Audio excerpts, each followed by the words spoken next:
Friends, இப்போ நம்ம பார்க்க போகிறது மேலை நாட்டு கிறிஸ்தவர்களோட தமிழ் பணிகளை பார்க்க போகிறோம். ஜியு போப் இங்கிலாந்து நாட்டை சார்ந்தவர். திருக்குறள் நாலடியார் அப்படின்னு 2 அறக்கருத்து நூல்களையுமே இங்கிலீஷில் டிரான்ஸ்லேட் பண்ணியிருக்காரு. ஈஸியாக ஞாபகம் வச்சுக்கணும்னா 4ம் 2ம் சொல்லுக்குறுதின்னு சொல்லுவாங்கள்ல, அந்த 2டையுமே இங்கிலீஷில் டிரான்ஸ்லேட் பண்ணியிருக்காரு. சிவஞான போதம், திருவாசகம் இது 2யும் இங்கிலீஷில் டிரான்ஸ்லேட் பண்ணியிருக்காரு. 2 நூட்களுமே எதை பற்றினது?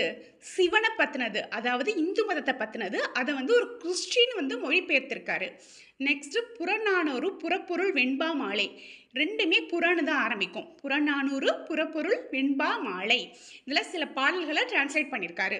தன் கல்லறையில் தான் ஒரு தமிழ் மாணவன் அப்படின்னு பொறிக்க சொன்னவரும் நம்ம ஜியு போப் தான்.